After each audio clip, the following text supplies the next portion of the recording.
you think a third party can't win, and there's two points, and I'll make 2 points about this. First of all, the idea that we only take from the Republicans is wrong. It turns out libertarians take pretty evenly from both sides. And that's surprising to me, but if you look at the last 10 elections, that's what happened. And correct me if I'm wrong, but I think that's right. And the other point is, in this state, we're now 1/3 Democrat, 1/3 Republican, and 1/3 in the middle of independent libertarian. And we don't really know how many libertarians there are because typically, for years and years, the Secretary of State's office wasn't registering us. You went to sign up libertarian and they'd give you back a thing that said other. You know, how clever is that? I'm finding out a lot of things that keep a third party from doing anything. Now, you know, it's like IPTV, we won't even go there probably, but you know, if you were a completely independent, you could never get on IPTV because of the rules. But anyway, so we need to take, basically, if we take most of the middle and we take 6% of either side, we win. You know, so it is doable. But here's the other thing I'm going to say, and this is my point, is that, you know, remember the little guy that stood up in front of the tank at Tiananmen Square?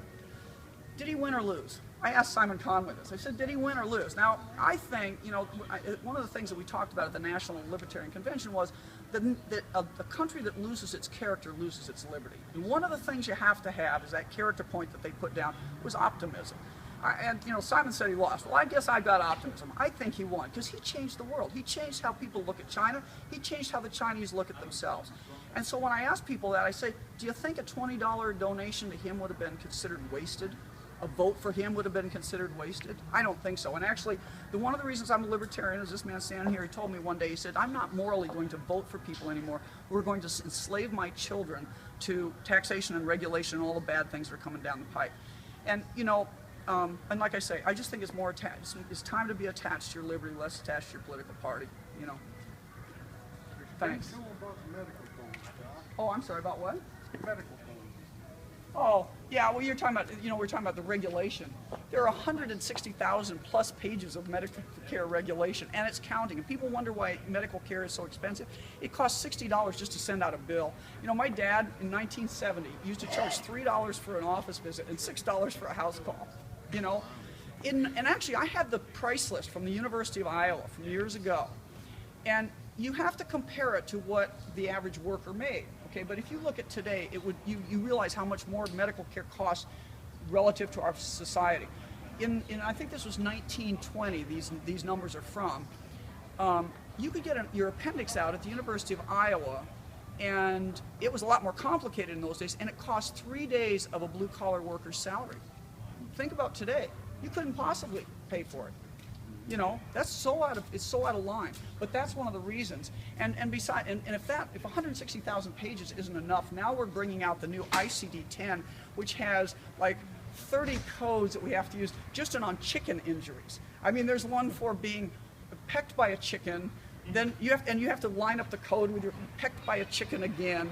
You can't make this stuff up, you know. You hit by a chicken, struck by a chicken, and then there's like other contact with a chicken, which I don't even want to think about. But it's just, there's lots of strange things about it. They're like, all these codes, what do we need these for?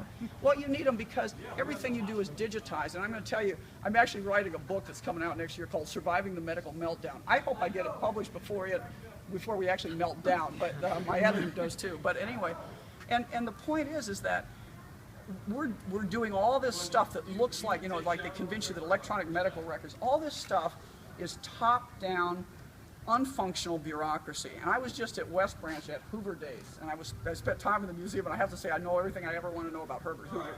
But it was very interesting. One of the things he always said was the difference between a dictatorship and a democracy. A dictatorship organizes from top down. I just think, when I think that, I think Obama. And then a democracy organizes from the bottom up. And so that's, we need to organize, when our medical care was organized from the bottom up, we gave you top quality care at a decent price. Now it's killing us. Anything else? Any other questions? Yeah. If you were elected governor, you'd essentially be Commander-in-Chief of the Iowa National Guard. Yeah. What would your response be if we started another unconstitutional bill to deploy them? How would that work? Oh, I hadn't thought about it. I thought you were going to ask me about if I'd send troops to the border. Chickens, but yeah, I thought I would send troops to the border. Yeah, that's a tough. I'd have to. I mean, the issue is, I mean, if an unconstitutional war being not set by Congress, yes. You're talking about that. I'd have to say I don't think we should send our troops in that situation. You know, I mean, you can't pick and choose on the Constitution here. At some point, we've got to say enough's enough, and if you want our troops to participate, you have to declare war. Now, I hadn't thought about that happening. What I do see happening is that we're going to have to help protect ourselves at the border, possibly. You know, I mean, you know, that's also maybe a somewhat anti-libertarian point. But the problem is we have all these entitlements, and we also have problems. There are diseases coming across the border. You know, people are worried about Ebola. I'm worried about multiple drug-resistant TB, and you know, we have a right to protect our citizens. That, in fact, that's our one constitutional obligation that we're not doing. Isn't that funny that we're getting involved in everything else that's not constitutional, but we don't do the one constitutional thing? So I think we have to do that. But yeah, I'd like to see our troops be led well and used appropriately. Any other questions? Sure. What do you most need volunteers for? Oh, what a great question. Well, right now, anybody that as you get a piece of that great cake that Moonbeam brought, you could have sign my petition. I could use that because we understand there's going to be a petition challenge. And so we need extra signatures, so that would be great. And anybody that wants to, we have a website. If you come and you sign up, you can volunteer for a bunch of stuff. We need places to put barn signs.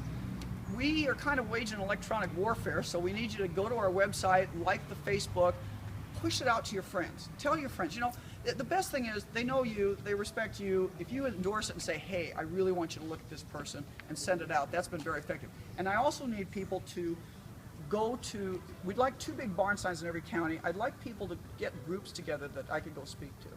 That would be that's really the most useful, I think. And that's paid off. You know, it's democracy one step at a time, one person at a time. But you know, any kind of, like I've spoken to 912 groups. You know, if you're a member of the Optimist Club, anything like that, would love to come and do that.